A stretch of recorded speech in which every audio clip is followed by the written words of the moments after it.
amigos, algunos de la facultad también. Entonces, eso chicos, mi nombre es Anthony, sean bienvenidos todos, muchísimas gracias por su asistencia. El día de hoy vamos a presentar lo que es una serie de clases de acceso libre para que todos podamos ir desglosando lo que son algunos de los temas más rentables para el examen de grado. Hoy comenzamos con un tema de medicina interna, el cual es la insuficiencia cardíaca. El día de mañana vamos a ver un poquito de lo que viene a ser cirugía con apendicitis aguda y así vamos a ir viendo, ¿sí? Entonces, chicos, sin más que decirles, sean bienvenidos todos. Vamos a comenzar, ¿sí?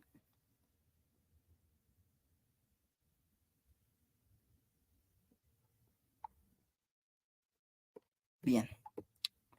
Entonces, como estaba mencionando, vamos a ver insuficiencia cardíaca y si nos alcanza el tiempo, ojalá que sea así, un poquito de lo que viene a ser hipertensión arterial también.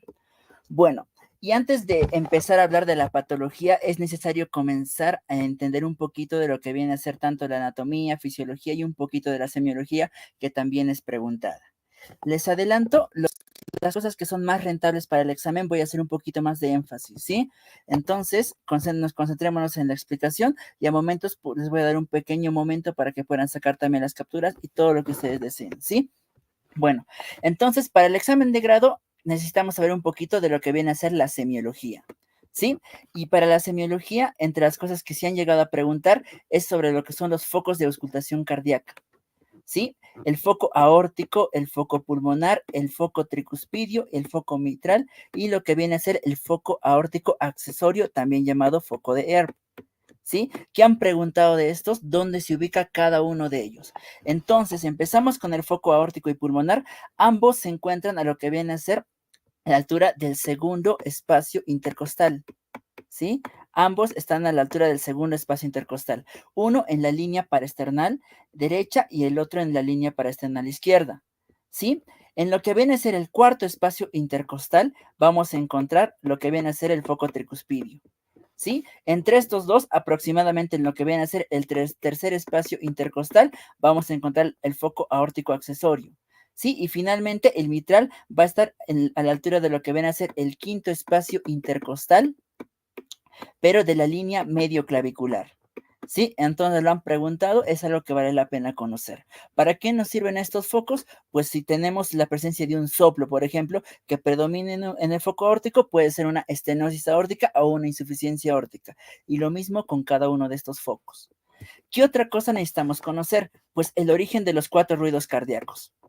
¿Sí? En toda persona se van a escuchar 2 ruidos cardíacos. El R1 que se da por el cierre de lo que vienen a ser las válvulas auriculoventriculares.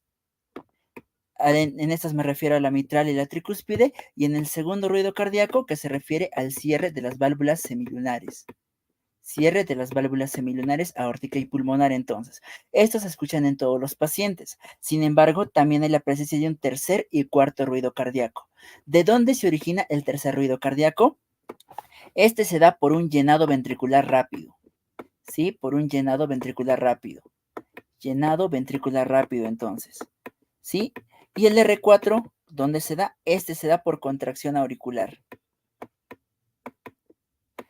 ¿Qué necesitamos saber de estos ruidos cardíacos? Que tanto el R3 como el R4, ambos son ruidos que ocurren en la diástole. ¿Sí? Ambos ruidos ocurren en la diástole. ¿Qué otra cosa? Ambos ruidos se escuchan mejor con lo que viene a ser la campana.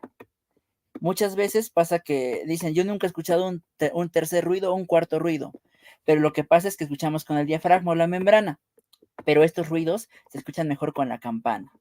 ¿Sí? Entonces es algo para aplicar para la vida también. ¿Qué otra cosa? El tercer ruido, ¿dónde se escucha? Este puede ser fisiológico, muchas veces es fisiológico, pero también puede ocurrir en cualquier situación de hipercinesia. Por ejemplo, puede ocurrir en el contexto de una fiebre, puede ocurrir en un paciente joven, en un paciente que está con exceso de gasto cardíaco, con un contexto de sepsis, ejercicio, etcétera. ¿Sí? Pero este cuarto ruido cardíaco es la contracción auricular. Para que suene el sonido de una aurícula, esta tiene que estar bien hipertrofiada. Y eso no es normal. Entonces, el cuarto ruido cardíaco nunca es fisiológico. Siempre es patológico. ¿Sí? Esto para la vida, para el examen y todo. ¿Sí? Bien. Entonces, ¿qué otra cosa necesitamos conocer de la semiología? La irradiación de los soplos. ¿Sí? Sin profundizar tanto, un soplo se puede irradiar a dos lados, ¿sí? Un soplo cardíaco. Se puede irradiar a lo que viene a ser el cuello o se puede irradiar a lo que viene a ser la axila, ¿sí? Cuando tenemos un soplo que se irradia al cuello, hacia el cuello se van a irradiar todos los soplos aórticos. Y si este soplo se irradia a lo que viene a ser la axila, vamos a sospechar de un soplo mitral. ¿Sí? Entonces, soplo que se irradia a cuello, vamos a pensar en un soplo aórtico, sobre todo uno de una estenosis aórtica. Soplo que se irradia a axila, vamos a sospechar de un soplo mitral, sobre todo lo que es una insuficiencia mitral. ¿Sí? Esto para la vida también, chicos. ¿Qué otra cosa? Tenemos nuestra triada de Beck, algo que tenemos que conocer porque les encanta preguntar a todos los doctores. ¿Sí? Entonces, ¿quiénes conforman nuestra triada de Beck? Aquí tenemos nuestros ruidos cardíacos apagados. Tenemos también lo que viene a ser la presencia de ingurgitación yugular y la presencia de una hipotensión. ¿Sí? Más una hipotensión. ¿Esto de qué es característico, chicos? De lo que viene a ser un taponamiento cardíaco. Taponamiento cardíaco. ¿Sí? Susceptible de preguntas para el examen de grado. Entonces hay que conocerlo. También tenemos lo que viene a ser el pulso paradójico. ¿Sí? Sin meterme mucho en lo que viene a ser la fisiopatología, porque de verdad deseo que nos alcance el tiempo para ver hipertensión más. Lo que voy a decirles es que cuando nosotros inspiramos, aumenta la frecuencia cardíaca. Miren, inspiración va a provocar algo. Aumento de la frecuencia cardíaca. ¿Sí? Y así como aumenta la frecuencia cardíaca, también va a disminuir lo que viene a ser la presión arterial. Esto no es necesario que lo memoricen, solamente quiero que lo entiendan. ¿Sí? Estos dos fenómenos ocurren con la inspiración. Y bien, el pulso, pero esta disminución de presión arterial no debería ser tan marcada. Se dice que como máximo tiene que ser hasta 9. ¿Sí? Una presión arterial menor de 10 entonces, menor de 10 milímetros de mercurio. El pulso paradójico ocurre cuando hay una disminución de la presión arterial mayor a 10 milímetros de mercurio con la inspiración. ¿Sí? Con la inspiración. Y ahora, ¿por qué será que ocurre esto? Bien, nosotros cuando vamos a inspirar ocurre un fenómeno bien interesante y que es muy importante para toda la cardiología. ¿Sí? No quiero que lo memoricen, repito, esto no les van a preguntar, pero sí me gustaría que lo entiendan. ¿Sí? Cuando nosotros inspiramos, lo que pasa es que va a aumentar la presión intratorácica negativa. La presión negativa, vamos a ponerle ya, del tórax. ¿Sí? O sea, si es negativa, se va a hacer más negativa. ¿Y esto qué va a provocar? Esto es lo importante. Esto va a provocar un aumento del retorno venoso. Aumento del retorno venoso.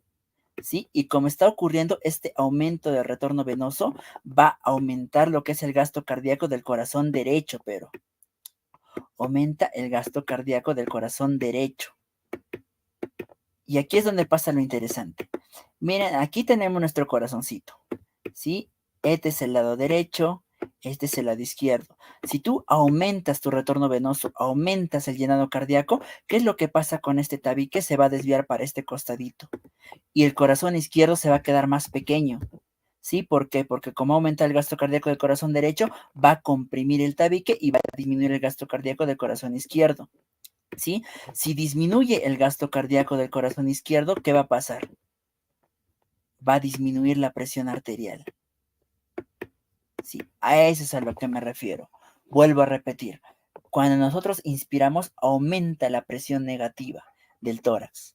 Esto provoca un aumento del retorno venoso que aumenta la sangre en el corazón derecho, el gasto cardíaco del corazón derecho.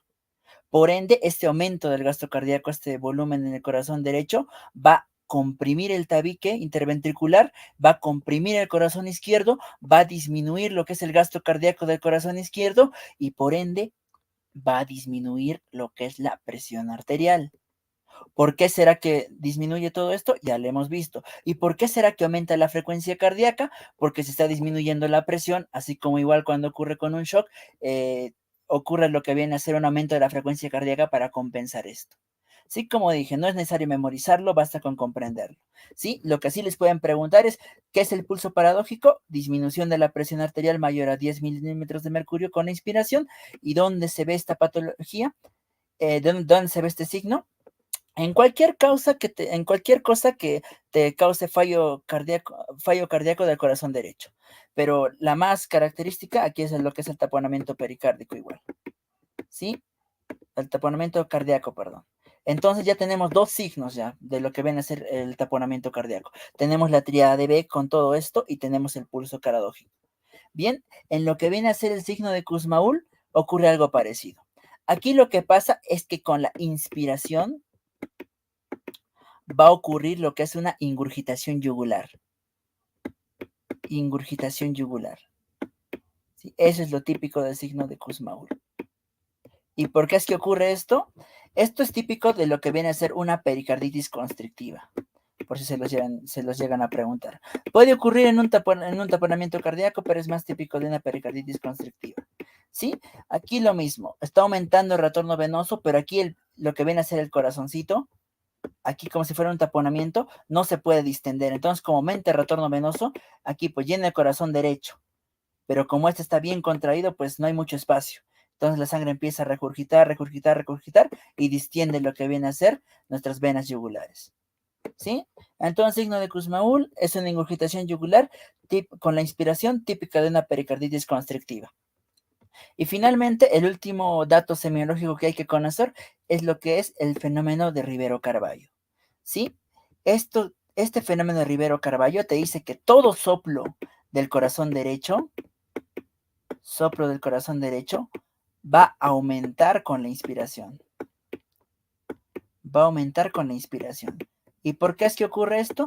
Pues como ya les había mencionado, aumento de la inspiración, aumenta la presión negativa intratorácica, aumenta el retorno venoso y aumenta el gasto cardíaco del corazón derecho. Si tú tienes un paciente que tiene un soplo, ¿sí? Por ejemplo, puede ser un soplo sistólico, diastólico, y te aparece justo en lo que viene a ser el segundo espacio intercostal en la línea paraesternal izquierda, ¿sí? En un foco pulmonar. Tú dices, pucha, estoy sospechando que este es un foco pulmonar. Le pides a tu paciente que inspire. Ves que el volumen de ese foco aumenta. Efectivamente, este es un soplo de origen pulmonar. Sí, por el contrario, si por el contrario puede llegar a disminuir, empiezas a sospechar, no, solo es una irradiación, puede ser un aórtico y te pones otra vez a auscultar otra vez el resto de focos. ¿Sí? Bien. ¿Qué es lo más importante que yo rescataría de aquí para el examen de grado? Que conozcan bien lo que son los focos, toditos los focos. ¿Dónde está cada uno de ellos? ¿Qué otra cosa? El origen de lo que viene a ser cada uno de los ruidos cardíacos. ¿Sí? Lo pueden llegar a preguntar. ¿Qué otra cosa? De todo esto, como mínimo, conozcan lo que es la tríada de Beck y conozcan lo que es el pulso paradójico. ¿Por qué? Porque ambos aparecen en lo que es el taponamiento cardíaco. Entonces, vale la pena conocerlo. Perfecto. Y ahora sí, hablando un poquito ya sobre lo que viene a ser la insuficiencia cardíaca como tal, hablaremos sobre lo que vienen a ser los determinantes del gasto cardíaco. El gasto cardíaco tiene una fórmula que significa frecuencia cardíaca por volumen sistólico. ¿Cuál es el concepto de gasto cardíaco? Es el volumen total, es el volumen de sangre que va a expulsar el corazón en un minuto. ¿Sí?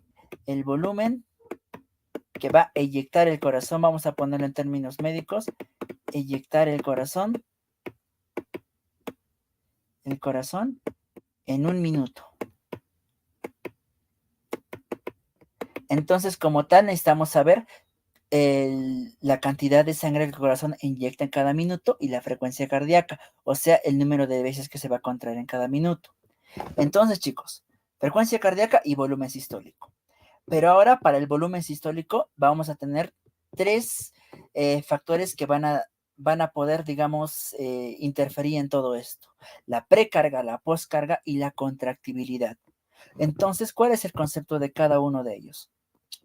En precarga, lo que el libro te dice típicamente es el volumen telediastólico. ¿Sí? Eso es lo que te dice el libro de Guyton. Equivale a lo que viene a ser tu volumen telediastólico. ¿Pero qué significa eso? sin complicarnos tanto la vida porque no es necesario, la precarga o volumen diastólico significa el total de sangre,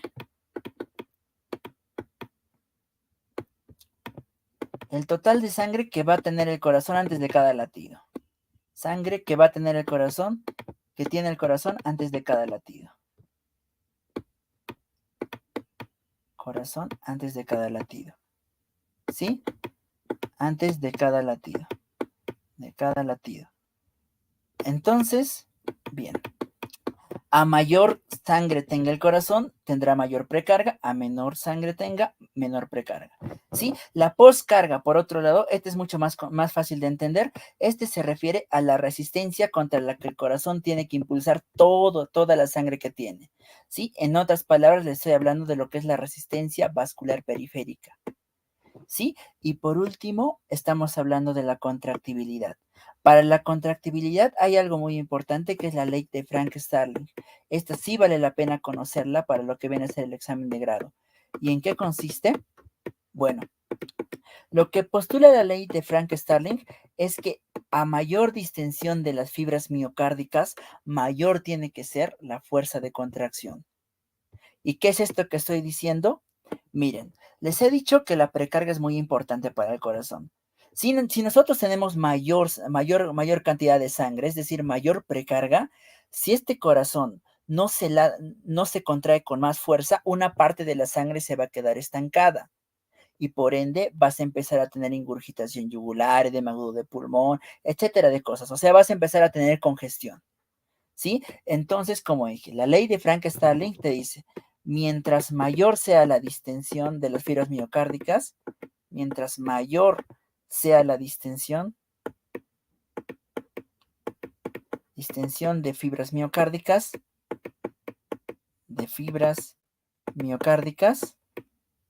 mayor también tiene que ser la fuerza de contracción.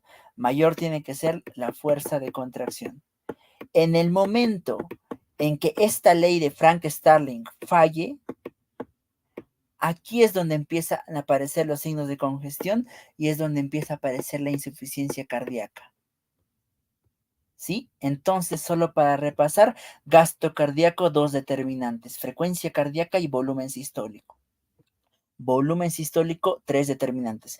Precarga, que es el total de sangre que tiene el corazón antes de cada latido. Poscarga, que es la fuerza que se va a poner a cada contracción, es decir, toda la resistencia contra la que el corazón tiene que inyectar la sangre, dada por la resistencia vascular periférica, y la contractibilidad que está determinada por la ley de Frank-Starling. Pregunta examen de grado. ¿Qué significa la ley de Frank-Starling? Te dice que mientras mayor sea la distensión de fibras miocárdicas, mayor también tendrá que ser la fuerza de contracción. Falla esto, aparece lo que es la congestión y la insuficiencia cardíaca. Perfecto. Bueno, chicos, otra cosilla que podríamos rescatar también, y con esto ya empezamos a hablar de la patología propiamente dicha, son las propiedades del corazón. Hay un montón. Estas son las que yo rescato como las más importantes. ¿Sí? Inotropismo, cronotropismo, vasmotropismo, dromotropismo y luminotropismo. Inotropismo se refiere a la fuerza de contracción. ¿Sí? Lo que es cronotropismo se refiere a la frecuencia cardíaca. Lo que se refiere de vasmotropismo se refiere a la excitabilidad cardíaca. Lo que es el dromotropismo se refiere a la velocidad de conducción. Velocidad de conducción. Y lo que es el luminotropismo se refiere a la capacidad de relajación. ¿Sí? A la capacidad de relajación. Entonces, chicos, si yo les hablo de un fármaco que es inotrópico positivo, quiere decir que está aumentando la fuerza de contracción. Si les digo que es cronotrópico negativo, les estoy diciendo que está disminuyendo la frecuencia cardíaca. ¿Sí? De todas esas propiedades podemos separar incluso cuáles son las más importantes. Aquí aparece lo que es el inotropismo, lo que es el cronotropismo y podríamos rescatar por último lo que es el dromotropismo. Si pueden sabérselas todas, mucho mejor. Y si no, como mínimo, rentabilicemos estas tres, conocerlas. Sí, porque son términos que se aplican bastante en la vida diaria, entonces tenemos que conocer sí o sí. Bien. Ahora ya para hablar de la frecuencia cardíaca, todo lo que les he estado comentando, aquí va a empezar a jugar su papel. Esta precarga, poscarga y contractibilidad va a empezar a tener un papel. ¿Sí? Bien. Entonces, chicos, em, ya. Entonces, este burrito va a ser el corazón. ¿Sí? Este burrito va a ser el corazón. ¿Qué les dije? Toda la sangre que lleva el corazón se llama precarga. ¿Sí? Toda la sangre que lleva el corazón es la precarga, es la carga que está llevando el burrito. ¿Sí? La precarga está dado ¿por qué? Por lo que es el volumen. ¿Sí? ¿Y qué les dije? ¿Cuál va a ser la fuerza que se va a oponer al burrito? Lo que va a hacer que el burrito se canse. Aquí va a entrar lo que es la poscarga. Y la poscarga, ¿por qué estaba dada? Por la resistencia vascular periférica. Entonces, chicos, la insuficiencia cardíaca quiere decir que el burrito está cansado, que ya no puede dar más.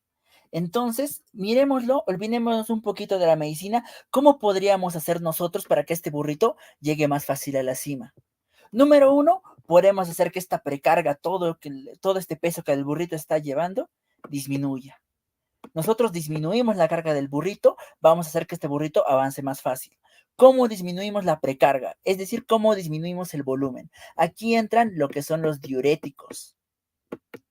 Los diuréticos. ¿Sí? Número dos. Otra cosa que podríamos hacer es disminuir esta pendiente. ¿Sí? Disminuir esta pendiente. Sí, para que así para que el burrito pues camine en un piso menos empinado y se canse menos. ¿Cómo disminuimos la poscarga? Pues cualquier cosa que disminuya la resistencia vascular periférica. Aquí, por ejemplo, ¿qué fármacos actúan? Lo que son los IECAS. Sí, lo que son los IECAS. Típicamente los IECAS. ¿Quién más? Tusara 2. Bien, chicos, esto quiero que me vayan entendiendo. Estos son de los fármacos más importantes que vamos a utilizar en la insuficiencia cardíaca. Entre estos diuréticos hay un montón. Tenemos los diuréticos de ASA, tenemos los diuréticos tiacídicos, tenemos los diuréticos inhibidores de la anhidrasa carbónica, tenemos los ahorradores de potasio, etcétera, etcétera, etcétera. Los que yo quiero que conozcan son estos dos por el momento. ASA y ahorradores de potasio. Estos diuréticos de ASA van a disminuir lo que es, o sea, el volumen, ¿no? Y todo, van a disminuir la congestión. Pero esos ahorradores de potasio también se les llama antagonistas de la aldosterona, ¿sí? Y vamos a ver que estos ahorradores de potasio tienen un papel muy, muy importante junto con estos IECAS y ARA2, porque estos son los fármacos más importantes para la insuficiencia cardíaca, porque vamos a ver que disminuyen el remodelado cardíaco. ¿Sí? De esta diapositiva no necesito que memoricen nada, chicos, solamente es entender. ¿Sí? Todito de los fármacos vamos a verlo más adelante. Ahora, otra cosa más, ¿sí? Una cuestión más. Imaginemos que le quitamos la carga al burrito. Imaginemos que ya le hemos disminuido la pendiente, pero aún así el burrito no quiere avanzar. Aún así no quiere avanzar. Pues ahí no nos toca otra que latillar al burrito. Cuando tú estás latillando al burrito le estás dando fuerza. O sea, tú estás usando inotrópicos. Aquí, ¿cuáles son los fármacos inotrópicos positivos? Que aumentan la fuerza de contracción. Aquí típicamente aparece la digoxina. Y si tú gustas, también puedes meterle tus vasopresores. ¿Sí? Pero quiero que entiendan algo. Tú estás latillando a tu burrito. Esto no va a hacer que tu burrito viva más tiempo, no va a hacer que tu burrito esté mejor. Solamente le estás dando fuerza, vas a calmar los síntomas. En cambio, todo esto, disminuyendo la precarga, disminuyendo la poscarga, sí estás haciendo que tu burrito esté mejor. ¿Sí? Entonces, esto tú lo puedes usar un ratito para hacer que tu burrito camine, para que lleve la sangre donde tiene que llevar. Pero estos de aquí los vas a usar a largo plazo para que tu burrito esté bien, bien cuidado. ¿Sí? Si me han entendido estos conceptos, el resto va a ser sencillo. Entonces ya, comencemos con la patología. Insuficiencia cardíaca. En el examen de grado, por si acaso, les encanta preguntar definiciones. Entonces tenemos que saber bien, si nos dicen, defíneme insuficiencia cardíaca, ¿qué vamos a contestar? Tenemos que memorizarlo tal cual. Quizás para la vida no tanto, pero para el examen de grado sí. Entonces les propongo la siguiente definición. Es un síndrome caracterizado por un fallo de la bomba del corazón, por un fallo de la bomba cardíaca.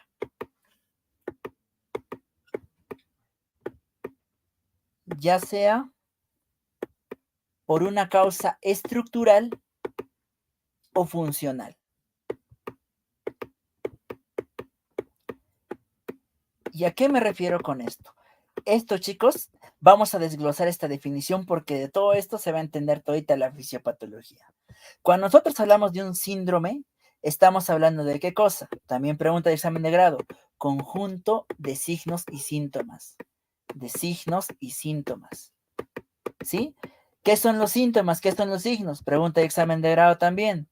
Síntomas es todo lo subjetivo, lo que el paciente te refiere, pero tú no puedes medir. Signos es todo lo objetivo, lo que tú sí puedes medir o lo que puedes ver. Hay, por ejemplo, puedes tener tu edema, de cuántas cruces es, etcétera, etcétera, etcétera. Bien, ahora, antes de desglosar la definición de todo esto, vamos a desglosarla en un momento, viendo la fisiopatología. Quiero que sepamos cuáles son los factores de riesgo para una insuficiencia cardíaca. Y aquí, chicos, hablemos de riesgo cardiovascular, factores de riesgo cardiovascular, porque no hay que memorizar para hipertensión, para el ACV, para el infarto, porque cualquier cosa que te aumente el riesgo cardiovascular te va a aumentar el riesgo para cualquier patología de origen cardíaco. ¿Sí? Entonces los factores que aumentan lo que es el riesgo cardiovascular se pueden dividir en dos, los que son los no modificables y lo que son los modificables. ¿Sí? En los no modificables son pocos. Tenemos la edad, tenemos el género o el sexo, tenemos lo que viene a ser la raza y tenemos lo que viene a ser los antecedentes familiares. ¿Sí? Esos son los no modificables. Por el contrario, en los factores de riesgo modificables, aquí sí hay que rayarnos. Todo lo que alguna vez han escuchado a sus tíos, primos, a los médicos decir que tenemos que dejar. Adiós tabaco. Adiós alcohol. Adiós a la sal también, a las dietas con más ricas en sal. Hay que decir al paciente, a los pacientes sedentarios que comiencen a hacer ejercicio, al paciente que tiene sobrepeso, obesidad, que la disminuya, porque todo ello es factor de riesgo cardiovascular. ¿Sí? Algunos otros menos conocidos, aquí también la inflamación, tenemos las dislipidemias, tenemos lo que viene a ser la diabetes mellitus, etcétera, etcétera, etcétera, etcétera. Y aquí, chicos, estos factores de riesgo, como dije, es para cualquier patología cardiovascular. O sea, te estoy hablando aquí de lo que viene a ser tu síndrome coronario agudo, te estoy hablando aquí de la hipertensión, te estoy hablando aquí de la insuficiencia cardíaca, te estoy hablando aquí del ACV, te estoy hablando aquí de tu síndrome metabólico. ¿Sí? Entonces no es necesario que memorices uno por uno. Tú sabes que todas las patologías son cardiovasculares, sabes esto de aquí, conoces el factor de riesgo para todas las patologías. Bien, prosigo. Aquí, chicos, vamos a hacer uso de la definición que les había dicho. Y quizás es la parte más complicada de toda la clase porque es entender la fisiopatología. Yo sé que muchos odian lo que es la fisiopatología, pero si comprenden esto en medicina interna, comprenden la fisiopatología de la enfermedad, tanto el diagnóstico como el tratamiento se vuelve sencillo. ¿Sí? Entonces, vamos a desglosarlo. Como dije, ¿cómo definíamos la insuficiencia cardíaca? Síndrome caracterizado por fallo de la bomba cardíaca. ¿Sí? Por una causa estructural o funcional. Estas causas, aquí vamos a dar cuando hablemos de etiología. Estructural puede ser por una valvulopatía, por ejemplo. Si les hablo de funcional, aquí, por ejemplo, puede ser un corazón sin cambios a la vista, pero que sí viene, digamos, con algunos errores, como vienen a ser las arritmias, típicamente. Y muchas veces vamos a tener que estas dos se mezclan. ¿Sí? Estas dos se mezclan y una empeora a la otra y finalmente insuficiencia cardíaca. Bien, concentrémonos en esto. Fallo de la bomba cardíaca. ¿Sí? Entonces, hay un fallo de la bomba cardíaca. Este fallo de la bomba cardíaca te va a dar una disminución del gasto cardíaco. ¿Sí? Esta disminución del gasto cardíaco, bien, vamos a desglosar esto. Esta disminución del gasto cardíaco se va a interpretar como una falta de sangre en toditos los órganos. Falta de sangre en el cerebro, falta de sangre en los pulmones, falta de sangre en los riñones, etc. lo que nos interesa para la fisiopatología es que todo esto se interpreta como hipoperfusión renal, ¿sí? Hipoperfusión renal, ¿sí? O sea, le está llegando poca sangre a los riñones. Y como le está llegando poca sangre a los riñones, ¿cómo reaccionan estos? Para aumentar todo, ellos dicen, ah, pucha, de seguro tengo poca sangre, debo tener una hemorragia o algo así. ¿Sí? Entonces, ellos funcionan, tienen unas células especiales llamadas las células yuxtaglomerulares, ¿sí? Células yuxtaglomerulares del riñón. Estas células yuxtaglomerulares van a secretar lo que es la renina, ¿sí? La renina, ¿sí? Y esta renina se va a unir junto con otra hormona que es el angiotensinógeno. El angiotensinógeno. Tensinógeno. Que donde se forma, se va a formar en el hígado. ¿Sí? Esto está ocurriendo en el hígado. Entonces, el angiotensinógeno se va a unir con la renina y va a formar algo conocido como angiotensina 1. Como que aquí ya nos va sonando, ¿no? Esta angiotensina 1 se va a transformar en angiotensina 2. ¿Sí? ¿Dónde ocurre este proceso? Esto es mediado por lo que es la enzima convertidora de angiotensina que está ubicada en el pulmón. Entonces, chicos, bien, este proceso no se queda aquí. Esta angiotensina 2 va a provocar algo. Va a provocar vasoconstricción. Va a aumentar la presión y por ende va a aumentar ¿cómo se llama? El flujo sanguíneo que le llegaba a los riñones, en un primer momento al menos. Pero además, esta angiotensina 2 va a estimular lo que es la síntesis y liberación de aldosterona. Síntesis de aldosterona. ¿Y quién secreta la aldosterona? La aldosterona es formada y secretada por lo que viene a ser la corteza suprarrenal, la corteza de la glándula suprarrenal. Entonces, por la glándula suprarrenal. ¿Quieren ser más precisos? Vamos a decir que en qué parte de la glándula suprarrenal, en la corteza. Porque recuerden que tenemos corteza y médula. ¿Quieren ser más precisos todavía? La corteza tiene 3 zonas, la fascicular, la glomerular, la fascicular y la reticular. La glomerular es la que va a secretar la aldosterona, la zona glomerular. La fascicular, la glomerular va a secretar la aldosterona. Lo que viene a ser tu zona fascicular va a secretar todo lo que vienen a ser tus corticoides, todo tu cortisol. Y la reticular va a secretar lo que son los andrógenos. ¿Sí? Para el examen de grado nos interesa solamente saber esta, la parte glomerular. ¿Sí? Y esta aldosterona, ¿qué efecto tiene? Esta aldosterona va a provocar 2 cosas. Va a provocar retención, tanto de agua como de sodio. ¿Sí? Todo lo que les he explicado, chicos, es lo que conocemos como sistema renina, angiotensina, aldosterona. Sistema renina, angiotensina, aldosterona. ¿Sí? Vuelvo a repetirlo. Debido al fallo de la bomba cardíaca, por una causa estructural o funcional, hay una disminución del gasto cardíaco, lo cual se interpreta como hipoperfusión renal. Esta hipoperfusión renal va a hacer que las células yuxtaglomerulares del riñón secreten lo que es la renina. Esta renina se va a unir con el angiotensinógeno secretado por el hígado para formar angiotensina 1. Esta angiotensina 1, por la enzima convertidora de angiotensina ubicada en el pulmón, va a formar angiotensina 2, la cual, número 1, va a provocar vasoconstricción, o sea, va a aumentar tu resistencia vascular periférica.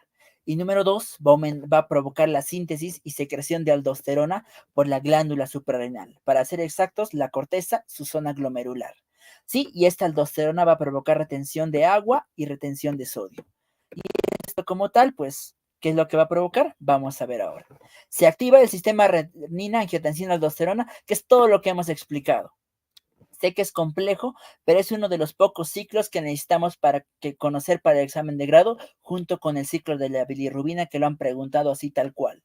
Entonces, estos 2 ciclos sí o sí conocerlos, ¿sí? Tanto como lo que viene a ser el ciclo de la bilirrubina, como el ciclo del sistema renina, angiotensina, aldosterona.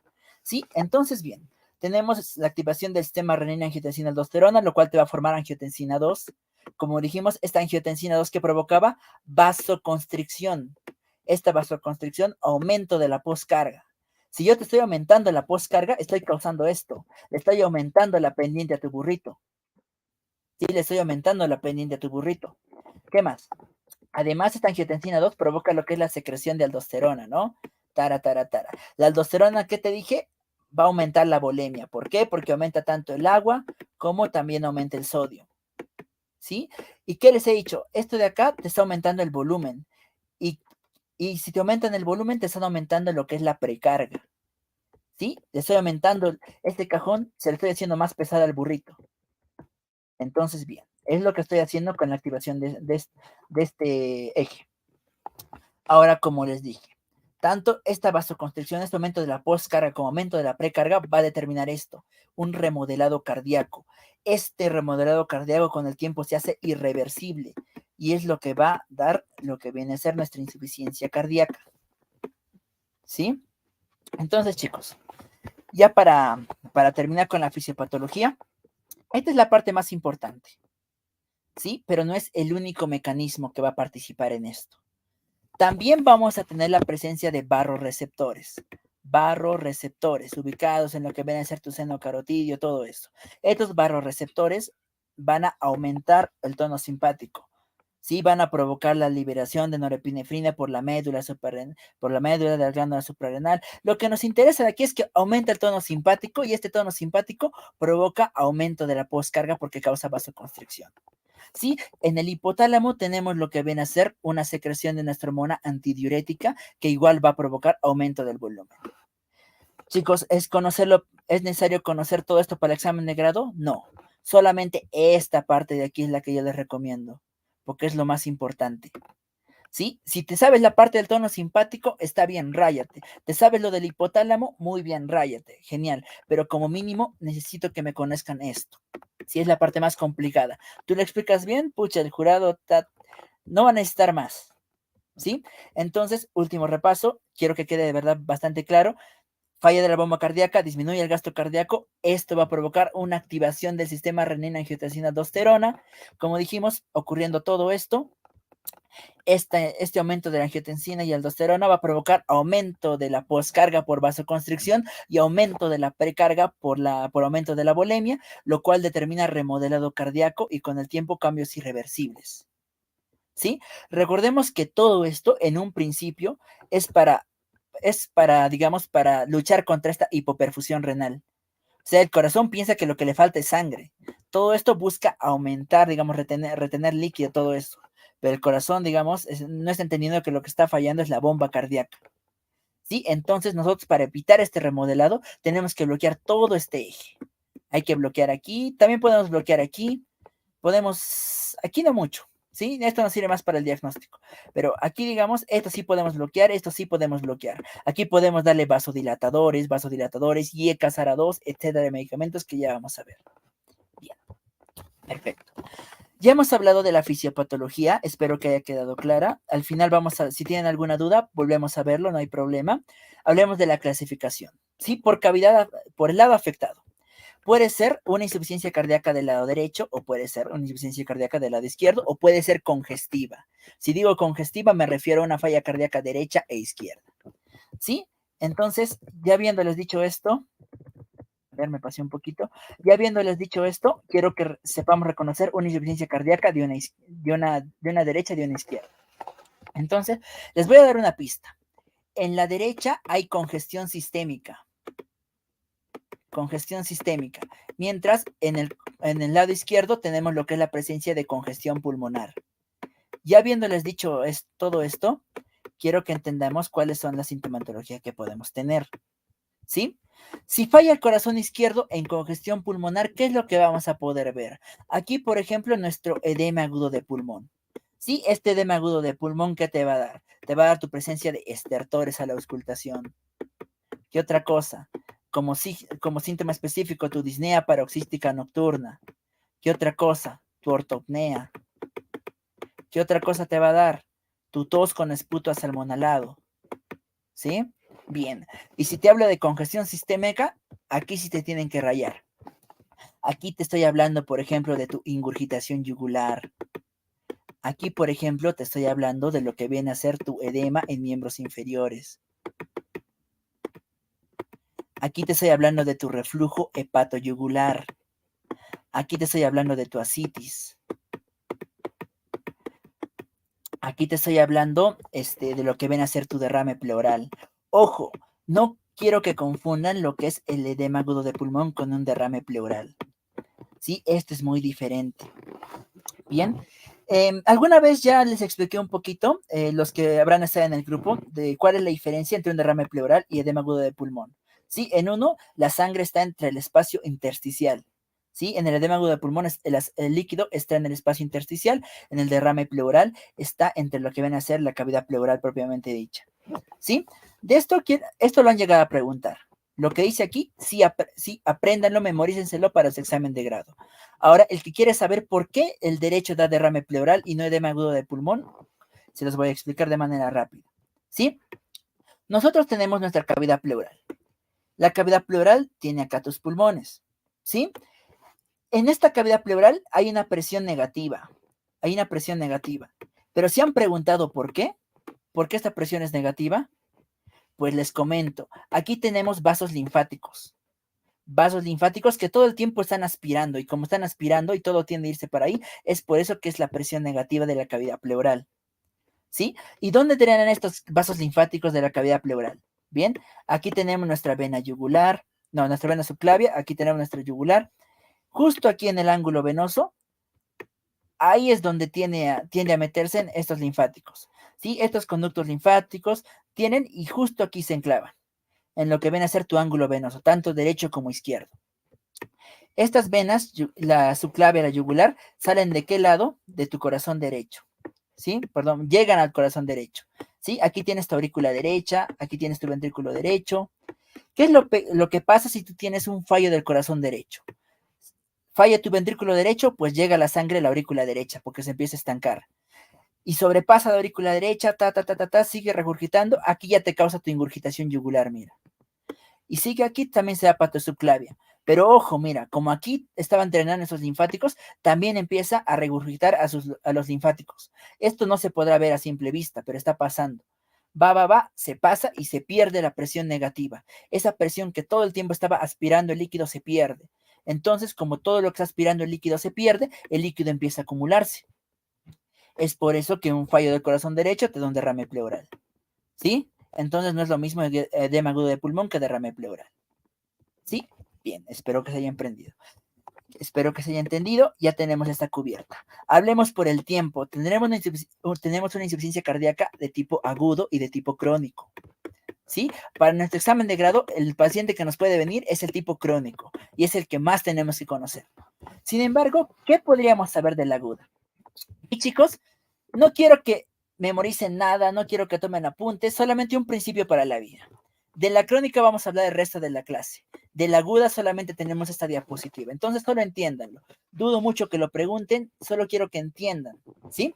Entonces, una insuficiencia cardíaca aguda se puede dividir en fenotipos. ¿Sí? Hay una clasificación que la ha dividido así. O puede ser caliente o puede ser frío. O puede ser lo que viene a ser seco o puede ser húmedo. ¿Sí? ¿A qué se refiere con seco y húmedo? Húmedo te está diciendo que tiene signos de congestión, ¿sí? Ya sea de congestión derecha o izquierda, edemas, ortopnea, disnea paroxística nocturna, todo lo que hemos hablado. Y hablamos de seco cuando no tiene signos de congestión, así tal cual. ¿Sí? Como dije, no quiero que memorice, solo quiero que entienda. ¿Sí? Y puede ser caliente, puede ser frío. Frío es cuando tiene signos de hipoperfusión, así como dice. Si tu paciente tiene hipotensión, oliguria, signos de bajo gasto cardíaco, ¿sí? De bajo gasto, ahí nosotros estamos hablando de lo que viene a ser una insuficiencia cardíaca de tipo frío. Y caliente es cuando no tiene signos de hipoperfusión, ¿sí? ¿Por qué esto es importante? Porque esto te determina tu tratamiento, ¿sí? Siempre que nosotros solo tratamos una insuficiencia cardíaca sintomática húmeda y fría. ¿Sí? Lo húmedo se trata con diuréticos. ¿Sí? Si tu paciente tiene líquido, pues se lo sacas. Y lo frío se trata dándole fuerza al corazón con inotrópicos. ¿Sí? Inotrópicos positivos. ¿Sí? Entonces, chicos, miren, nosotros podemos mezclar todo esto. Puede ser caliente seco, caliente húmedo, frío seco, frío húmedo. Pero el principio que te dice es, tú siempre primero tratas lo frío y luego tratas lo húmedo.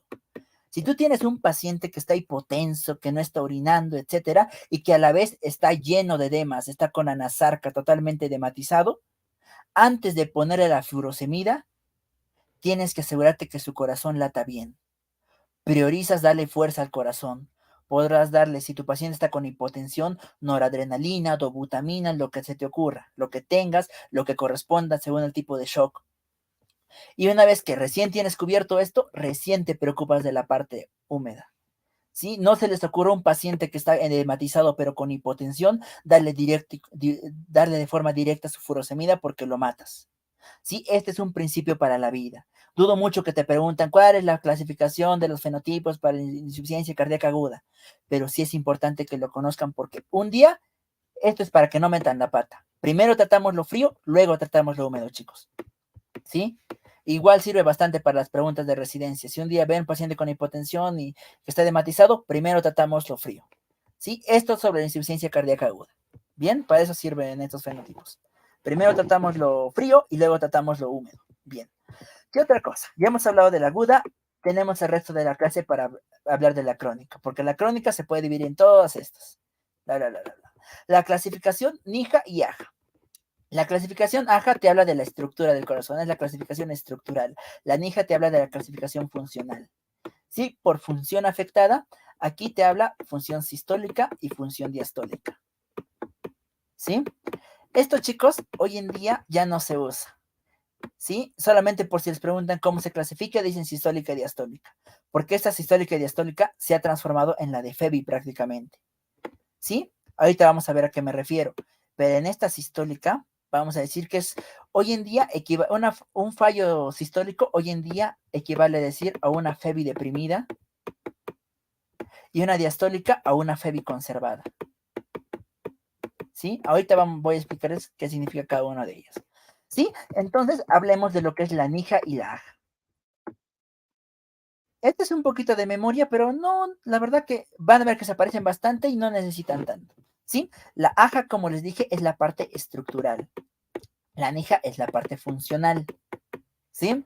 Entonces, cuando hablamos de la AJA, vamos a tener que se divide en A, en B, en C y en D.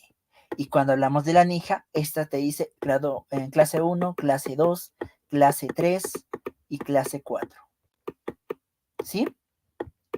Cuando nosotros hablamos de un paciente funcional, hablamos de cómo está este paciente con su vida día a día. En la clase 1, este paciente no tiene síntomas, sin síntomas, ¿sí? En la clase 2, aquí sí va a tener síntomas, pero síntomas con esfuerzos moderados, digámosle así, ¿sí? Con esfuerzos moderados, ¿ya? En la clase 3, este paciente va a tener síntomas, pero con esfuerzos leves, ¿sí? Y finalmente, en el grado 4, aquí este paciente tiene síntomas en reposo.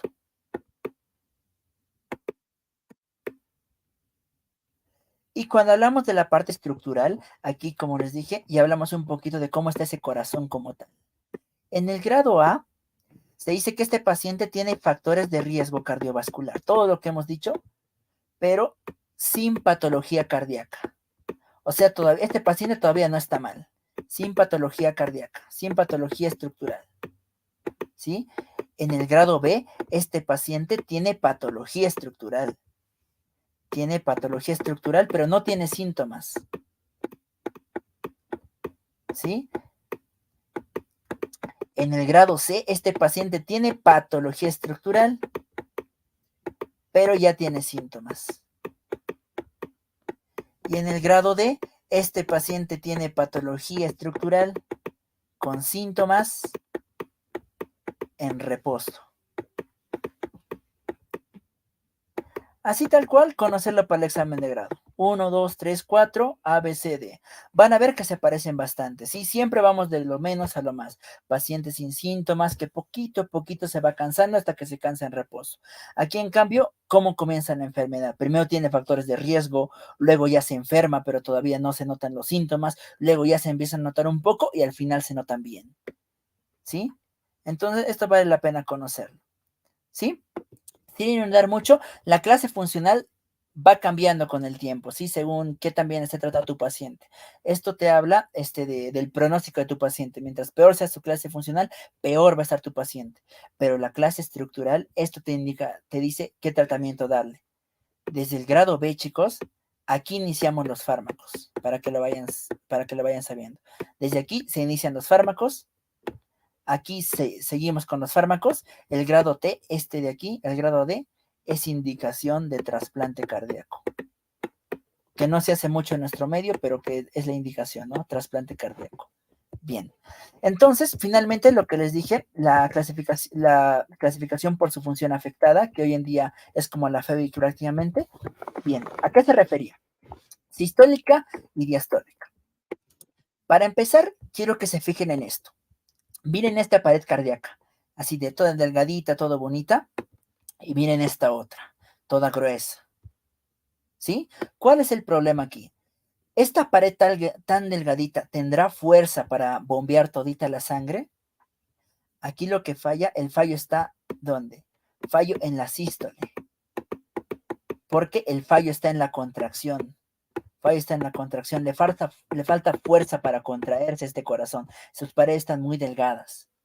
En cambio, en un fallo diastólico, aquí, pucha, las paredes están hipertrofiadas, aquí sí bombea como si nada. Pero miren este espacio, es demasiado pequeño. ¿Será que, digamos, en un corazón normal se dice que aproximadamente entran 120 ml? Sí, según Guyton.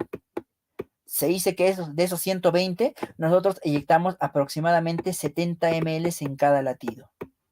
¿Sí? Lo que es aproximadamente como el 55%. ¿Sí?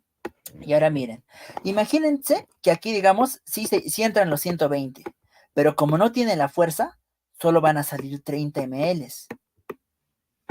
Si estos valores no tienen que aprendérselos, ¿sí? Solamente para que me entiendan, ¿sí? En cambio aquí van a entrar lo que son, por ejemplo, solamente 50 ml, pero como está bien hipertrofiado, van a salir 40 o al menos unos 40 ml, ¿sí? Miren que tanto estos 30 ml como estos 40 ml ni se acercan a lo que un corazón sano tendría que inyectar, que son 70. Pero miren su proporción. Este es 55% del total de esos 120 ml. Pero miren aquí. Estos 30 ml de esos 120 serán pues aproximadamente, no sé, 30%, o sea, así, para sacarlo, digamos, de manera general, ¿ya? Y estos 40 ml de 50 serán aproximadamente, no sé, el 80%, ¿sí? ¿Sí? O sea, miren la proporción, el porcentaje. Aquí está disminuido, pero aquí está conservado, ¿sí? En ambos, el volumen total, o sea, que está saliendo de cada latido está disminuido, pero el porcentaje en uno está disminuido y en otro está conservado. Es más, incluso está aumentado comparado al de un corazón normal. Es de ahí donde va a empezar a nacer, como les dije, lo que es una FEBI disminuida y una FEBI conservada. ¿Qué significa FEBI?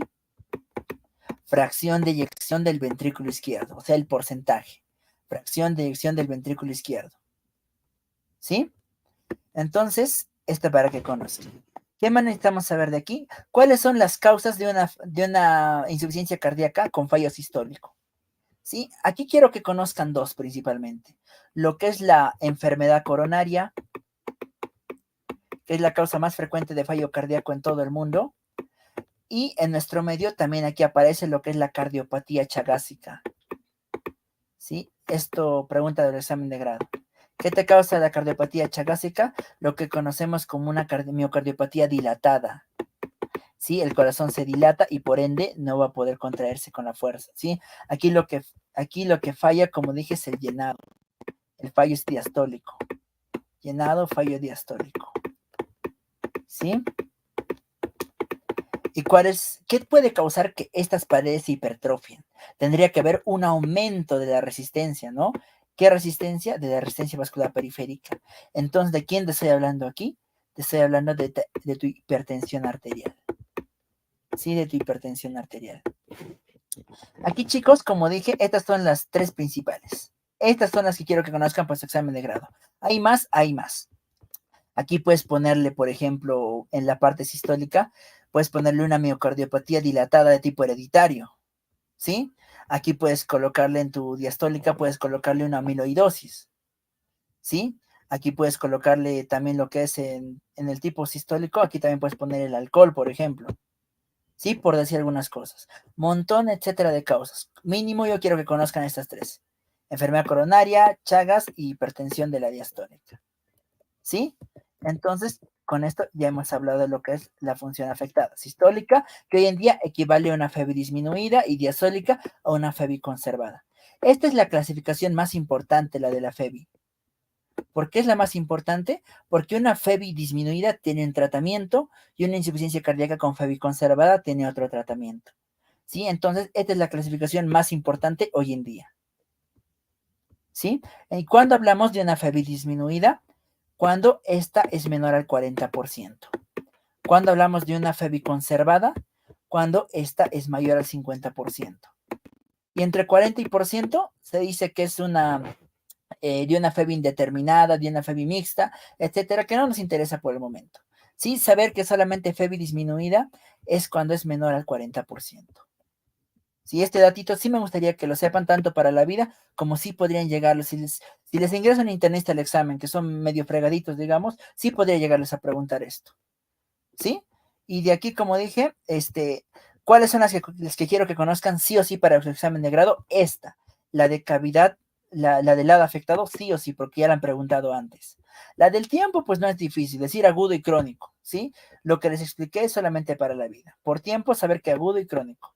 Nija y Yaja, les perdono que se olviden, no hay problema. Si se la saben, mejor, pero ya, puede pasar. Sí, función afectada, sistólica, diastólica, me gustaría que tengan un conocimiento, pero esta de la FEBI sobre todo. Saber que hay FEBI disminuida y saber que hay FEBI conservada. Si hablamos de FEBI disminuida, como les dije, todo lo que es la enfermedad coronaria y el Chagas, ¿sí? Que es frecuente en Bolivia. Y de FEBI conservada, quiero que sepan cuál, la hipertensión arterial. ¿Sí? Entonces, eso, chicos, es lo que me gustaría que sepan para su examen de grado. ¿Sí? Y a lo demás se lo pueden olvidar. Bien. Ya hemos hablado de lo que viene a ser la clasificación. Ahora quiero que hablemos del diagnóstico de una insuficiencia cardíaca. ¿Sí? Entonces, para el diagnóstico, como para cualquier patología, tenemos la clínica, el laboratorio y la imagen. ¿Sí? De la clínica, aquí nos vamos a valer de lo que son nuestros criterios de Framingham. Criterios de Framingham, que igual es algo que sí o sí tienen que conocer porque se ha preguntado un montón de veces en el examen de grado. Criterios de Framingham, entonces. ¿Sí? Los criterios de Framingham pueden ser criterios mayores o pueden ser criterios menores. ¿Sí? Criterios mayores o criterios menores. De esto, chicos, ¿cómo hacemos el diagnóstico? El diagnóstico se hace con 2 criterios mayores o se hace con un criterio mayor más 2 criterios menores. ¿Sí? Para que se acuerden de todos ellos, les presento un hemotécnico. ¿Sí? Todos estos son los criterios mayores. ¿Sí? Solamente mayores. ¿Sí? Predecir. P de presión venosa mayor a 16 centímetros de agua, R de reflujo hepatoyugular, E de edema agudo de pulmón, disnea paroxística nocturna, estertores, así, etcétera, etcétera, etcétera. Pero el problema es con los menores. Sí, los menores son un poquito más difíciles de aprender. Entonces, ¿cómo se pueden acordar? Yo lo que utilizo para acordarme de los menores es aprenderme los mayores y me acuerdo que cada hermano mayor tiene su hermanito menor. ¿Sí? Por ejemplo, si yo te estoy hablando de criterio mayor, edema agudo de pulmón, buscaré algo parecido en su menor, pero menos representativo, como puede ser tu derrame pleural. ¿Sí? Si aquí tenía mi disnea paroxística nocturna, pues aquí de menor, tu hermanito menor, será solamente disnea de esfuerzo. Pero te das cuenta que son bastante parecidos. ¿Sí? Si yo tengo mi cardiomegalia, te hablo de algo que tiene que ver con el corazón, algo menor será, por ejemplo, la taquicardia. ¿Sí? Si yo te hablo de lo que es una ingurgitación yugular, que esto te habla de lo que viene a ser congestión sistémica, un signo menor de congestión sistémica que te podrá dar será, por ejemplo, el edema en miembros inferiores. Si yo te hablo de reflujo hepatoyugular, su hermano menor, te estoy hablando de hepato, algo que tenga que ver con hígado. Aquí te estoy hablando de lo que es una ascitis. ¿Sí? Si aquí te estoy hablando de semiología pulmonar, de tus crépitos, semiología pulmonar, su hermano menor, ¿cuál podrá ser? Aquí se me ocurre lo que es la tos. Tos nocturna. Y a todo esto le vas a agregar uno más, que es la pérdida de peso. Pérdida de peso. ¿Sí? Este más le agregas y ahí tienes tus criterios menores de Framingham. ¿Sí? Lo han llegado a preguntar. Esto es súper, súper, súper rentable. Entonces no hay excusa para no saberlo.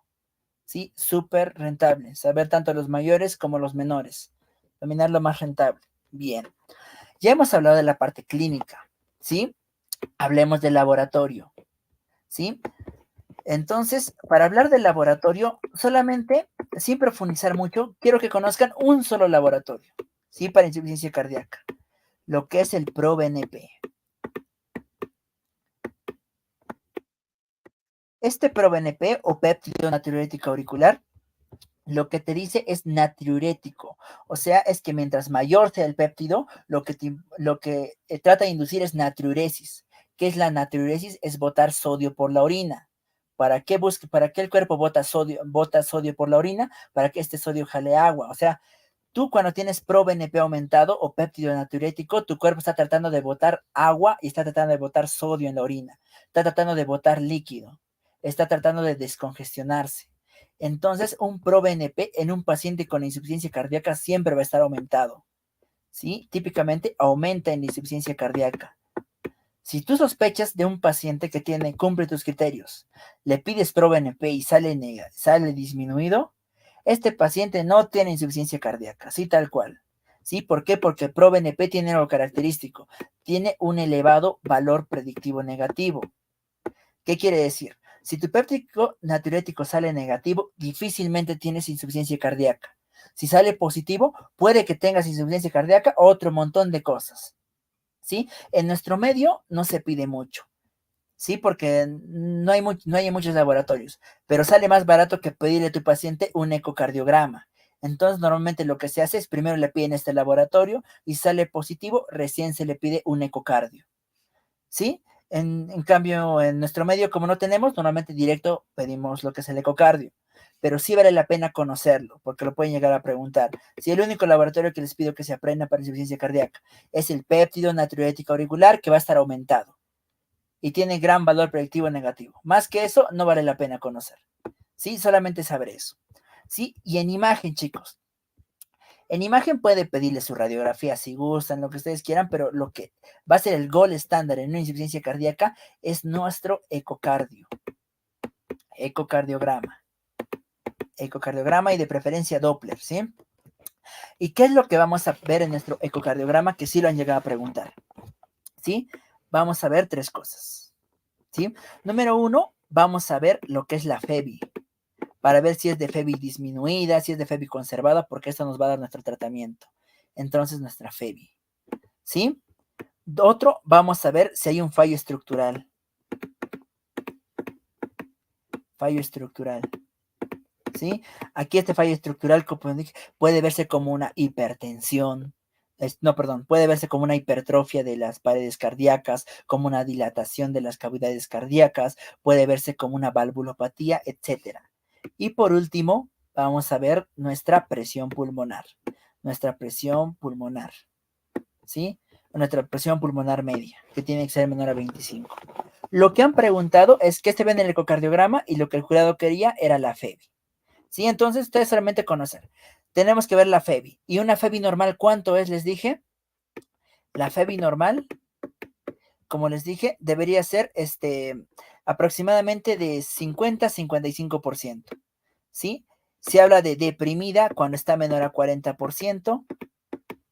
Y se habla de conservada como tal cuando está mayor o igual al 50%. ¿Sí? Entonces, eso. Si se les olvida lo que es la presión pulmonar, bacán. Si se les olvida falla estructural, pucha, bueno, pero eso es lo que deberíamos saber.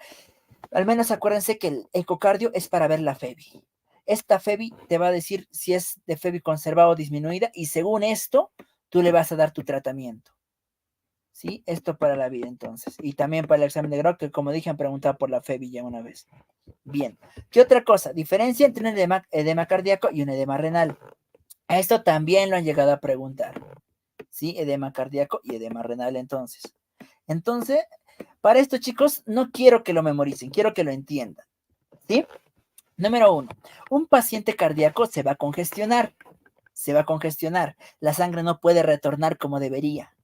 ¿Sí? Entonces, si la sangre no retorna como debería, este va a ser de tipo periférico, porque la sangre no retorna. ¿Sí? En cambio, en el renal, la sangre retorna normal. Entonces va a ser un edema de tipo central. ¿Sí? Aquí, por ejemplo, este puede ser periorbitario, puede ser en zona lumbar, puede llegar incluso en grados extremos a darte una anasarca. ¿Sí? Periférico y central, entonces. ¿Qué otra cosa? Si les digo que aquí el problema está en la congestión, la sangre se queda estancada. La sangre se estanca. ¿Sí? Aquí el problema está porque la sangre se estanca, digámosle así. ¿Sí? Esto es solamente para entenderlo. Se estanca. Entonces, como la sangre se estanca con el tiempo, esto se vuelve cianótico. Se vuelve azulado porque la sangre no vuelve a oxigenarse. Cianótico. En cambio, en el renal no tenemos ese problema, la sangre pasa normal. ¿Sí? Pero los pacientes renales, acuérdense en el riñón qué hormonas se producen, la vitamina D y también la eritropoyetina.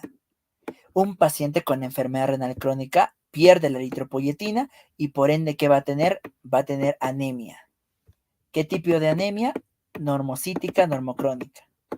¿Sí? Bien, sin profundizar mucho, paciente renal, anemia.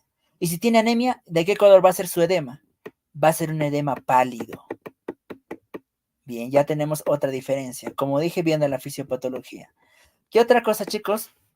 Eh, a ver, estamos hablando de que, por ejemplo, si aquí se congestiona la sangre, está cianótico, está periférico, ¿este será frío o será caliente al tacto? Si la sangre no puede retornar, no hay movimiento, no hay esa cinesia que se amerita, va a ser de tipo frío.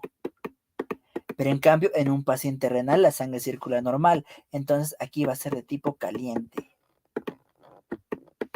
Bien, chicos. Otra diferencia, otra diferencia. En el paciente renal, ¿por qué tienen edema?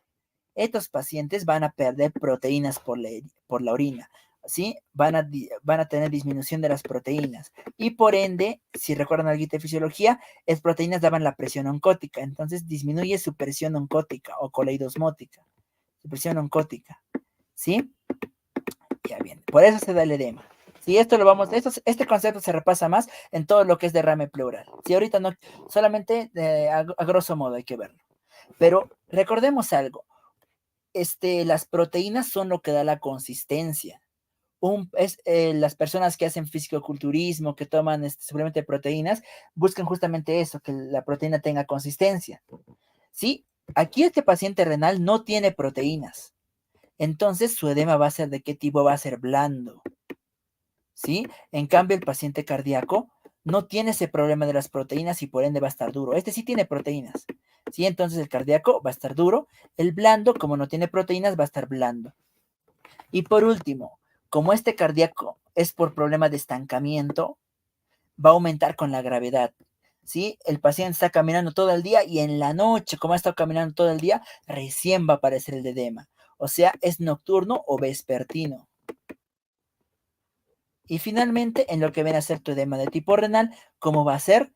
Va a ser un edema de tipo matutino. Sí, chicos, como dije, se trata de entender.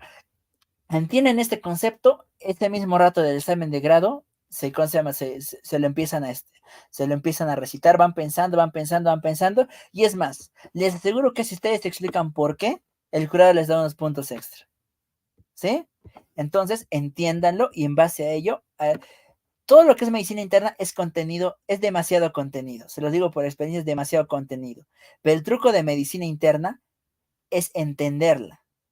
Así, si tú entiendes todo, necesitas memorizar muy pocas cosas. Sí, para el resto de lo que es gineco, pediatría, quizás es un poquito más de memoria, más mnemotecnias, pero todo lo que es medicina interna es entender.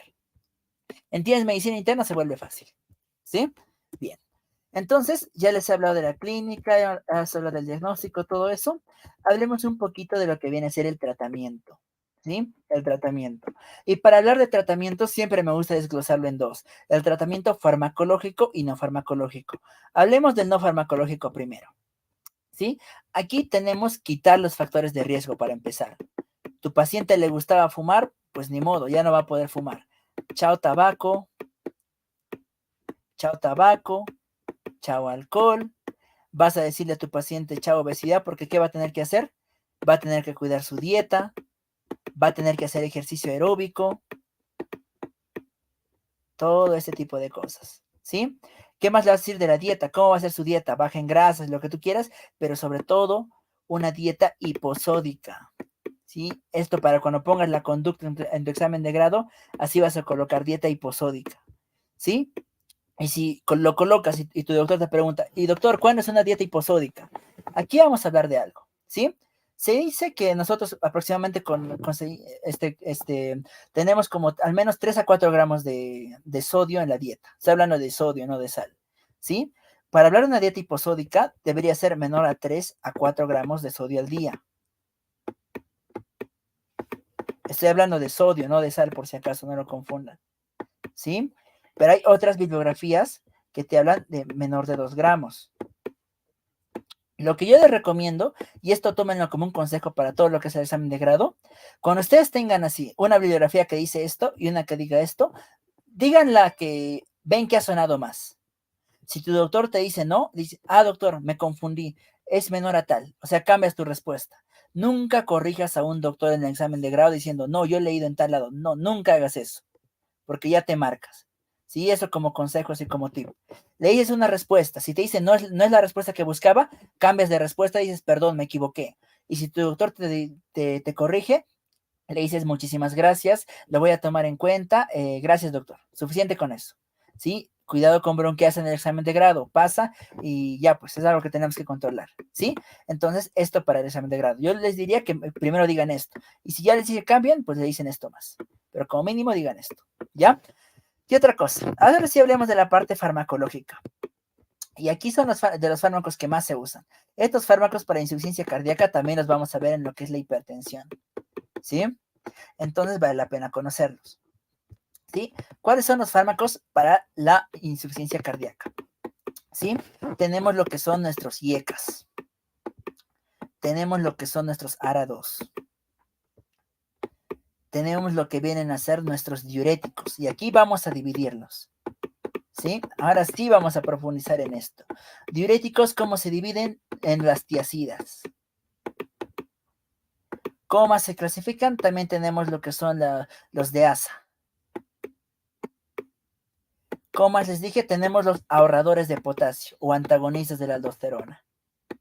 ¿Sí? Y tenemos otros que no nos importan para el examen de grado. Estos tres son los que tenemos que conocer. ¿Sí? ¿Qué otra cosa más tenemos? Tenemos nuestros beta bloqueadores. ¿Sí? Esto para la insuficiencia, para lo que es la insuficiencia cardíaca. Si estaríamos hablando de lo que viene a ser hipertensión, aquí le vamos a agregar un par de fármacos más.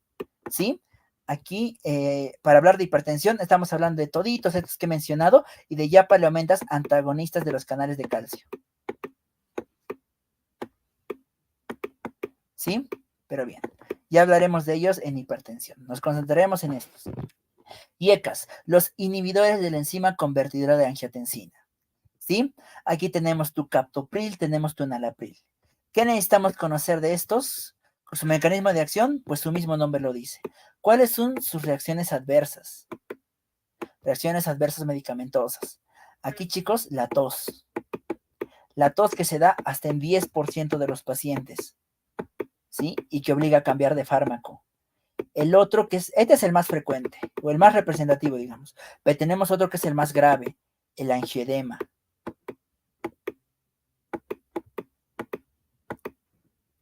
Angioedema. ¿Sí? Estos dos efectos adversos tenemos que conocer de los IECAS. Este es más grave. Tu paciente se hincha y en algunos casos puede llegar a una anafilaxia. ¿Sí? ¿Qué es importante? ¿Por qué se da esta tos? Por una liberación de las bradicininas que causan los IECAS. Liberación de bradicininas. ¿Quieren saber qué son las bradicininas? No me pregunten porque ni yo sé. Y tampoco se les van a preguntar. Lo máximo que les van a decir es eso.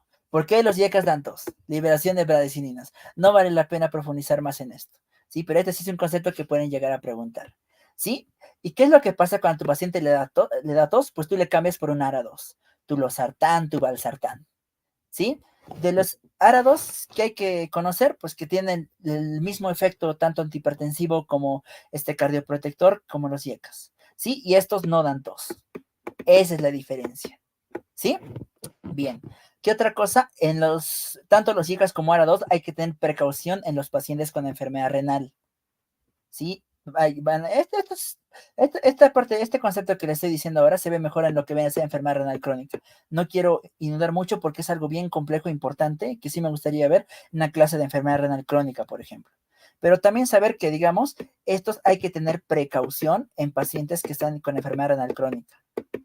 Precaución en enfermedad renal crónica. Sobre todo cuando el filtrado está menor a 30. Porque antes de eso, cuando el filtrado está mayor a esto, son los antihipertensivos de elección, de hecho. ¿Sí? Pero bien, quedémonos con esto. Reacción adversa de los YECAS, tos y angioedema. ¿Sí? ¿Por qué? ¿Por qué se da la tos? Por la liberación de las bradicininas. Ahí cambiamos a un antagonista de los receptores de angiotensina 2 porque no dan tos. ¿Sí? Bien. Diuréticos. Las tiacidas, aquí tu clorotiacida, tu hidroclorotiacida, estos te sirven para tu hipertensión arterial. Para la insuficiencia cardíaca casi no nos interesan. ¿Cuáles nos sirven para la insuficiencia cardíaca? Estos dos. Los de ASA te sirven para los síntomas, ¿sí? Para síntomas de congestión. Tu paciente tiene edema agudo de pulmón, tu paciente puede tener edema en miembros inferiores, ahí le das tus diuréticos de ASA, tu furosemida, ¿sí? ¿Qué otra cosa? Tus ahorradores de potasio. Aquí tienes, por ejemplo, tu espironolactona y tu eplerenona. Espironolactona y tu eplerenona. ¿Qué efectos adversos importantes tienen estos? Del espiro, bueno, se llaman diuréticos ahorradores de potasio porque aumentan el potasio, entonces hay que tener cuidado igual en pacientes con enfermedad renal crónica, pero el espiro se dice que te puede causar ginecomastia, ¿sí? Como efecto adverso, ginecomastia. Sí, solo para que lo conozcan. Sí, por lo si llegan a preguntar. Los betabloqueadores. ¿Cómo funcionan los betabloqueadores? Los betabloqueadores hacen lo siguiente. Son cronotrópicos negativos. Cronotrópicos negativos. ¿Sí? ¿Y para qué nos sirve esto? Como son cronotrópicos negativos, me refiero que disminuyen la frecuencia cardíaca. El corazón se irriga en sístole o en diástole. Bien. El corazón es el único órgano que se irriga en diástole. Tú, al disminuir la frecuencia cardíaca, lo que tú causas es que tu diástole se prolongue. Diástole aumenta y por ende tu corazón se va a irrigar más, le va a llegar más sangre. Corazón se irriga. Por si alguien se preguntaba por qué se da beta bloqueadores también como antianginoso. Por esto mismo, porque aumenta la irrigación del corazón. ¿Sí? Entonces, eso, chicos. Ahora, de todos estos medicamentos, los YECAS, los ARA-2, tus ahorradores de potasio y tus beta bloqueadores, todos estos fármacos van a aumentar la sobrevida. Entonces, van a hacer que tu paciente cardíaco viva más. Aumentan la sobrevida. ¿Por qué? Porque disminuyen el remodelado cardíaco. ¿Sí? Esa es una pregunta que constantemente se pregunta, valga la redundancia, en todo lo que viene a ser los exámenes de residencia, por ejemplo. Fármacos que aumentan la sobrevida y disminuyen el remodelado cardíaco. Ahí tenemos nuestros YECAS, nuestros ARA-2, nuestros ahorradores de potasio, nuestros betobloqueadores. ¿Y por qué esto es importante? Porque estos fármacos que les puse estrellita se van a dar incluso cuando tu paciente no tiene síntomas. ¿Sí? Los que aumentan la sobrevida se da incluso en el paciente sin síntomas. Pero en cambio, lo que viene a ser tu furosemida, que es otro tipo de diurético, solamente se da si tiene síntomas congestivos. Furo solamente si tiene síntomas congestivos. No se da furo de forma crónica. ¿Sí? No se da furo de forma crónica. Bien. Solo si tiene edemas tu paciente. Perfecto. Espero que me hayan entendido este concepto. Antes de hablar de hipertensión arterial, quisiera plantearles lo siguiente, ¿sí? Nosotros, ¿cómo vamos a poner en el examen de grado nuestra conducta? ¿Sí?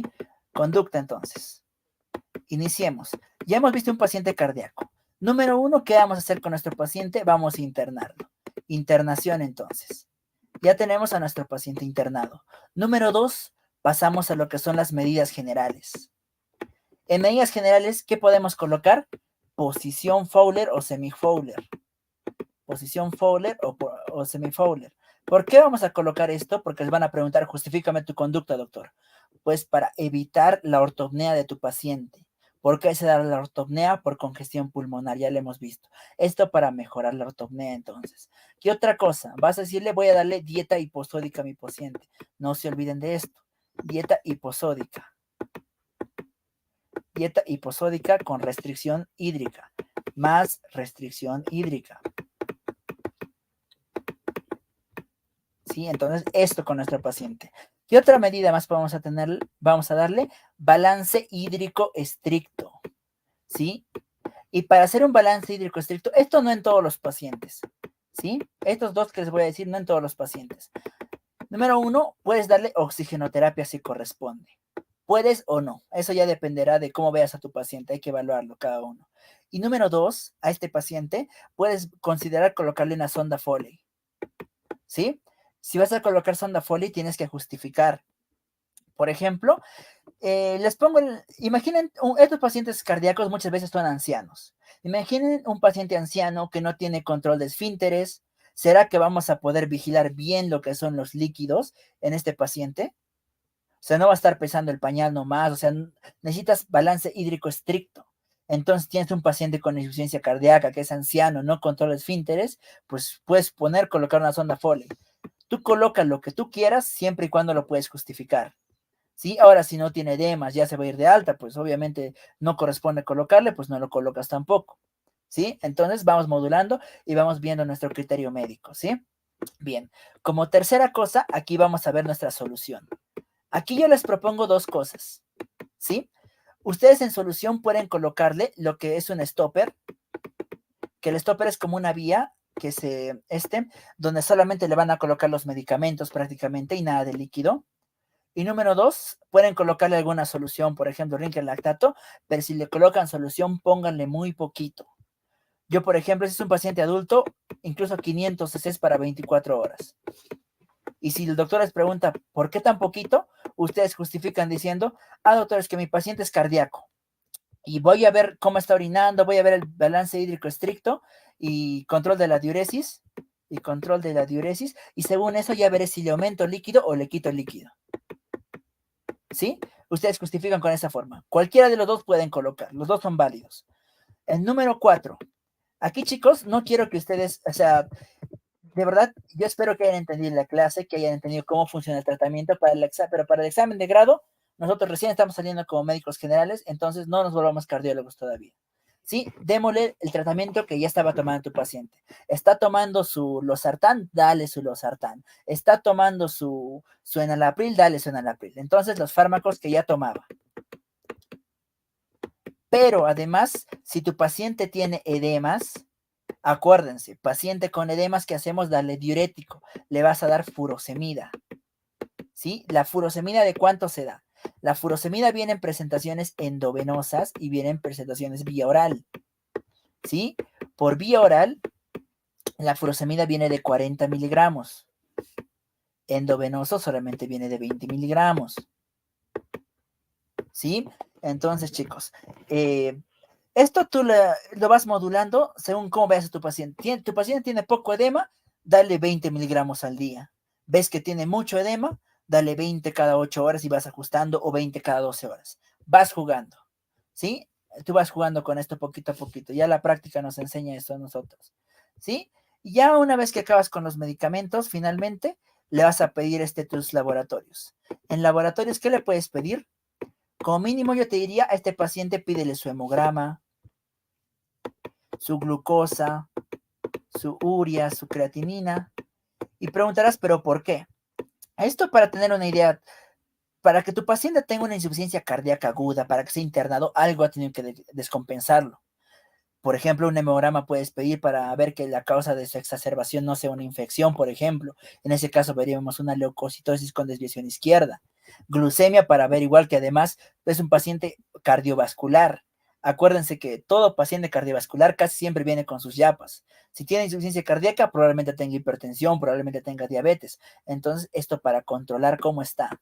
¿Sí? Controlar y descartar otros factores de riesgo y descartar factores de riesgo cardiovascular. Factores de riesgo cardiovascular. Así justificamos. Si urea creatinina es un paciente en quien tenemos que vigilar bien todo lo que viene a ser el balance hídrico. Entonces hay que ver que este paciente no haga una falla renal. Descartar falla renal. Entonces por eso pedimos marcadores de daño renal. ¿Sí?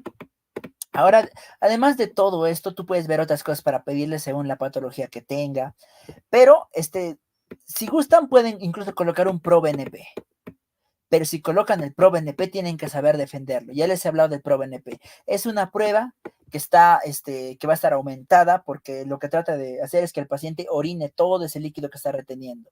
En el caso de que salga positivo, tú le pides el ecocardio. Eso se hace en otros países. Nosotros casi no tenemos ProBNP, entonces directo se pide el ecocardio. Eso ya depende de ustedes. Si no saben defenderlo, pues no lo colocan y listo. Solo coloquen lo que saben defender. ¿Sí? El número 6, le colocas tu imagen. ¿Qué prueba le vas a colocar de imagen? Aquí, chicos, si es el paciente con insuficiencia cardíaca, yo te diría, pídele su ecocardio. Y van a justificar, ¿por qué le estás pidiendo ecocardio, doctor, a tu paciente? Pues porque quiero ver cómo está su FEBI, doctor, y según eso el tratamiento, y voy a ver su pronóstico. Quiero ver cómo está su presión pulmonar también, quiero ver si tiene una falla estructural. Todo eso quiero ver, doctor, y así justifican que ha pedido ecocardio. Y si gustan, pueden ya poner una radiografía de tórax, que no ayuda mucho, que se hace una cardiomegalia, pero ya, pueden pedirla. Y 7, ya pues su control, control de signos vitales, controles generales de enfermería y finalmente 8, comunicar cambios. Por si acaso, chicos, los pacientes con insuficiencia cardíaca, si no tienen infección, no tienen por qué colocarle antibiótico, profiláctico, como le dicen. He visto en bastantes lugares que a veces los doctores lo colocan. Entonces, si tú has visto que tu doctor pone una conducta que tú no entiendes, si no le has preguntado en ese momento, pues no lo coloques. Porque tú el día de tu examen de grado vas a defender esto. Tú lo que has escrito tienes que poder defenderlo. Si no puedes defenderlo, ya tienes puntos menos y en vez de ayudarte te va a hundir. ¿Sí? Entonces, eso, chicos, sobre insuficiencia cardíaca. ¿Sí? A ver, entonces, con eso estaríamos matando el tema de insuficiencia cardíaca. Me gustaría saber si hasta el momento tienen alguna duda. ¿Alguna duda o pregunta? Chicos.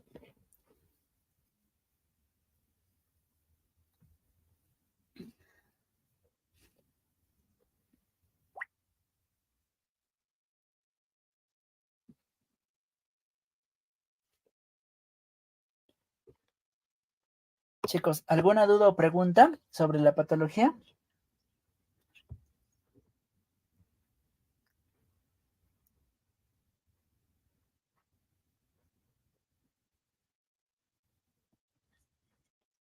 Ya, ninguna duda, chicos. ¿Ningún tipo de pregunta, ninguno de ustedes entonces?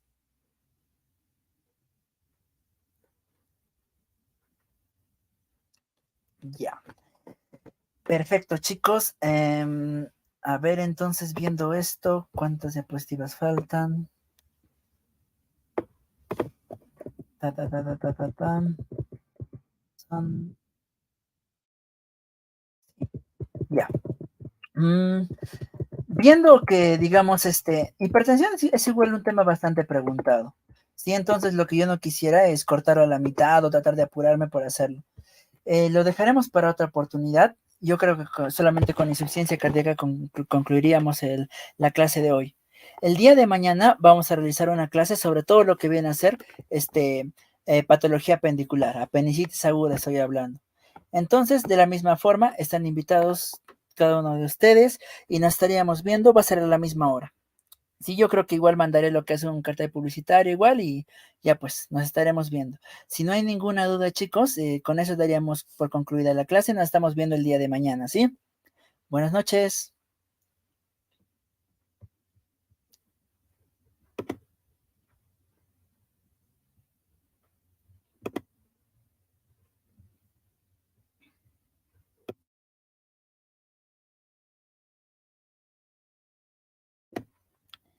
Allá. Me llegó una pregunta sobre el ProBNP, si siempre va a mantenerse elevado. Bien, el ProBNP, sí, en un paciente con insuficiencia cardíaca siempre va a mantenerse elevado, pero lo que sí, de hecho, los valores de ProBNP, aunque todos los pacientes con insuficiencia cardíaca lo tienen elevado, algunos lo tienen más que otros, ¿sí? Y de hecho te sirve como factor pronóstico el ProBNP. Entonces va a estar elevado, pero a veces se va a elevar más de lo normal, a veces va a disminuir así, como te digo, sirve para pronóstico. Perfecto. Buenas noches.